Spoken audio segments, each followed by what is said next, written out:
एक साइट बनाई है।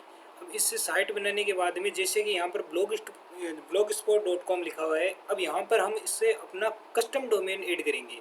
तो मैं क्या करता हूँ कि पहले मैंने एक GoDaddy से मैंने अपना जो डोमेन है वो मैंने बाई कर लिया है, जो भगत एजुकेशन डॉट इन है। देख आप यहाँ पर देख सकते हो आप कि भगत एजुकेशन डॉट इन, मैंने ये अपना कस्टम डोमेन इसको बाय कर लिया है। इसके बाद के अंदर आपको इस कस्टम डोमेन को आप अपनी साइट के अंदर कैसे अप्लाई करोगे, यहाँ पर blogspot.com आपको यहाँ पर नहीं लगाना पड़े और डायरेक्ट यहाँ पर भगत एजुकेशन डॉट इन लिखा आ जाए, ऐसा आप कैसे करोगे। तो यहाँ पर पहले आपको कस्टम डोमेन, पहले यहाँ पर आपको कस्टम डोमेन है, यहाँ पर आपको क्लिक करना है। उसके बाद में आपको जो अपना डोमेन का नेम है वो आपको यहाँ से कॉपी कर लेना है। तो मैं यहाँ से इसको अपना डोमेन है उसको कॉपी कर लेता हूँ, ठीक है। इसके बाद में मैं इसको यहाँ पर कर देता हूँ पेस्ट। पेस्ट करने के बाद में इससे मैं करता हूँ सेव। देखो यहाँ पर जैसे ही मैं इसको सेव करूँगा, यहाँ पर देखो लिखा हुआ आ रहा है कि यहाँ पर आपको टॉप लेवल डोमेन यूज़ करना है। तो इसलिए आपको यहाँ पर क्या करना पड़ेगा, यहाँ पर आगे जाइए और यहाँ पर आपको www डॉट लगा दीजिए। जो अपना डोमेन है उसके आगे यहाँ पर www डॉट आप लगा देना। उसके बाद में आप उसको सेव पे क्लिक कर दीजिए। इसके बाद में आपको यहाँ पर बोला जा रहा है कि आपको एक सी नेम क्रिएट करना है। जो अपना डोमेन प्रोवाइडर है वहाँ पर जाना है, आपको DNS पे एडिट करना है और वहाँ पर एक सी नेम क्रिएट करना है और उसका नेम है वो देना है आपको www, और जो डेस्टिनेशन एड्रेस है वो आपको ghs.google.com, आपको ये जो एड्रेस है वो देना है। उसके बाद में एक सी नेम और क्रिएट करना है, उसका नाम आपको यहाँ पर दिया हुआ है वो देना है और उसका डेस्टिनेशन ये देना है।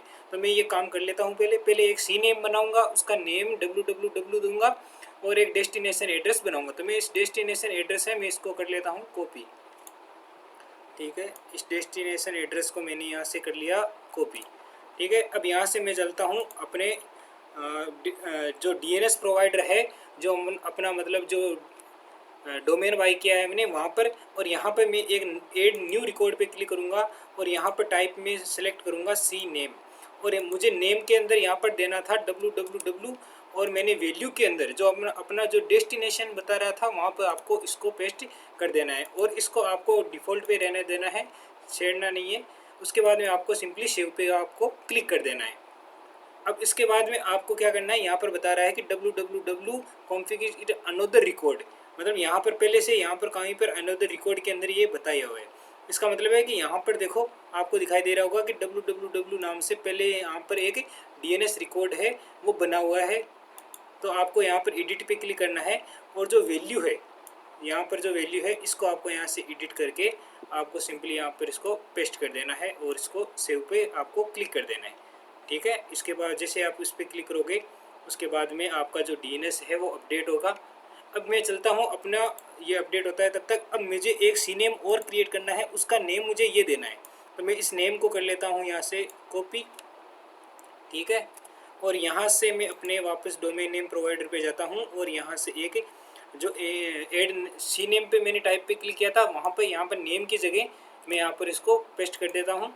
और यहाँ पे जो डेस्टिनेशन एड्रेस है वो यहाँ से डेस्टिनेशन एड्रेस में यहाँ से इसको कर लेता हूँ कॉपी, ये लो टोटल यहाँ पर है, मैंने इसको कर लिया कॉपी, ठीक है।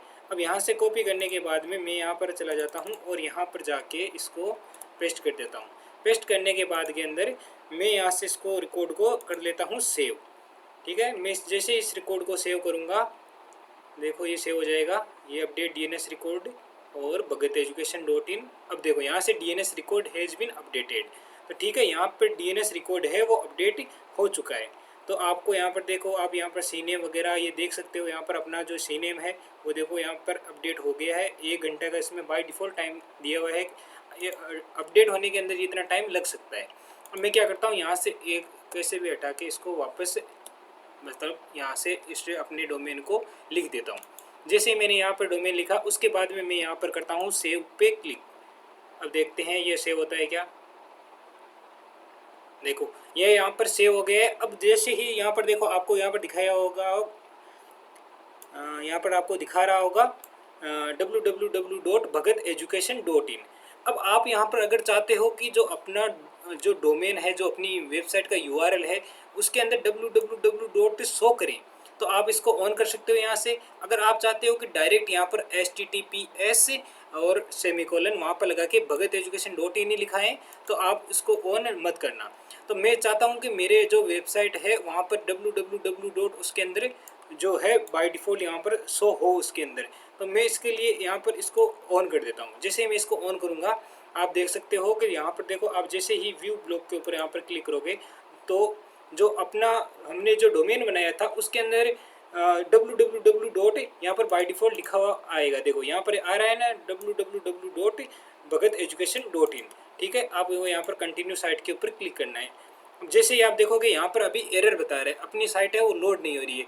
क्यों? क्योंकि हमने अपना जो कस्टम डोमेन है उसको हमने ऐड किया है। तो इसके अंदर ऐड करने के अंदर हमें लगभग एक से 1.5 घंटा लग जाता है, और उसके बाद में जो सारा जो डाटा है हमारा उस डोमेन जो हमारा पहले blogspot.com पर चल रहा था वो इसके ऊपर आ जाएगा। थोड़ा टाइम लगेगा, लेकिन यहाँ पर ये अपने आप ही यहाँ पर ये साइट रनिंग पोजीशन में आ जाएगी। और अगर आपको इस www डॉट को हटाना है यहाँ से, तो आप यहाँ पर क्या कर सकते हो, आप यहाँ पर जाके देखो, यहाँ पर रिडायरेक्ट डोमेन है, इसको आपको यहाँ से हटा सकते हो। आपका जो डोमेन है वो रिडायरेक्ट नहीं होगा, और जो बाय डिफ़ॉल्ट जो www डॉट है वो यहाँ पर आपको शो नहीं करेगा। तो आप ये भी यहाँ पर कर सकते हो। अब यहाँ से देखो, जैसे कि यहाँ पर लिखा हुआ है, अब यहाँ पर क्या हो रहा है कि जैसे यहाँ पर देखो लिखा हुआ है नो सिक्योर। अब ये नो सिक्योर की प्रॉब्लम है, उसको आप कैसे सोल्व करोगे? तो उसके लिए आपको यहाँ पर अपनी जो ब्लॉगर है वहाँ पर आ जाना है। उसके बाद में यहाँ पर नीचे दिया हुआ है HTTPS अवेलेबिलिटी, आपको सिंपली इसको कर देना है ऑन। जैसे ही आप इसको ऑन करोगे, यहाँ पर देखो आपको अभी जो स्टेटस है वो स्टेटस दिखा रहा है, वो दिखा रहा है अननोन। देखो यहाँ पर अननोन दिखा रहा है। अब जैसे ही 1 घंटा या मतलब 20 मिनट 25 मिनट बाद में, जैसे ही थोड़ी देर बाद में आप इसको चेक करोगे, यहाँ पर एक्टिव दिखा देगा, स्टेटस है वो आपका सक्सेसफुल दिखा देगा। उसके बाद में क्या होगा कि जो आपकी साइट है वो नोट सिक्योर नहीं आएगी। यहाँ पर देखो लॉक सिस्टम आ जाएगा। जैसे कि मैं किसी भी एक साइट को ओपन करता हूँ, जैसे कि मेरे जो अभी फेवरेट यूट्यूबर है उसकी मैं करता हूँ अमित तिवारी। ठीक है, मैं इसको यहाँ पर मैंने इसको सर्च किया। अब जैसे कि इसकी साइट है कि अब अमित तिवारी .net।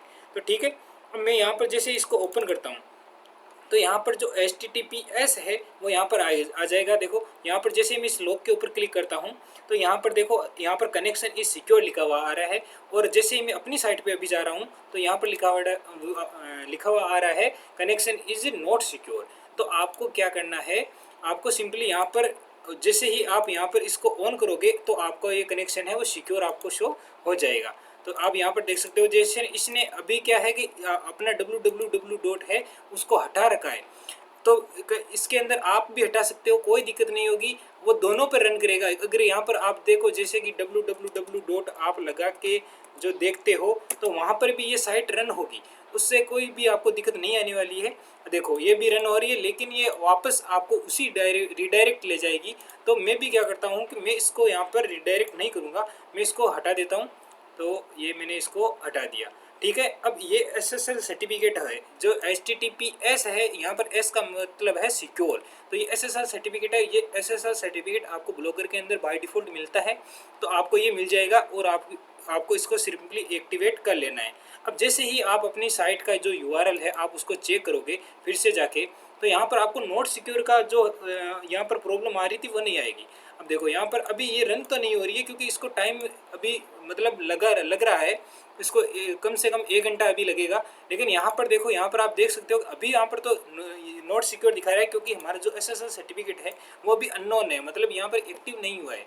थोड़ा समय इसका टाइम लगेगा, उसके बाद के अंदर ये एक्टिवेट हो जाएगा। तो इस प्रकार आप अपना जो कस्टम डोमेन है उसको आप ऐड कर सकते हो अपने डोमेन प्रोवाइडर के थ्रू। और यहाँ पर आप अपनी ब्लॉगर की जो साइट है उसका URL यहाँ से blogspot.com से हटाकर यहाँ पर डायरेक्ट आप .in.com ऐसे आप ले सकते हो। मैंने .in लिया है क्योंकि मुझे इसको इंडिया में रैंक कराना है, और आप .com भी ले सकते हो अगर आप एक कमर्शियल यूज़ के लिए आप इसको अप्लाई करते हो तो आप इस तरीके से कर सकते हो। आप इसको रिडायरेक्ट www डॉट पर भी आप कर सकते हो, उससे भी आपको कोई प्रॉब्लम नहीं होने वाली है। और जैसे ही देखो, मैं अभी एक बार रिफ्रेश करके चेक कर लेता हूँ कि मेरा जो SSL सर्टिफिकेट है वो एक्टिव हुआ कि नहीं। तो इसके लिए मैं अपना जो ब्लॉगर है इसको मैं अपने आप रिफ्रेश करता हूँ। अब देखते हैं क्या होता है यहाँ पर।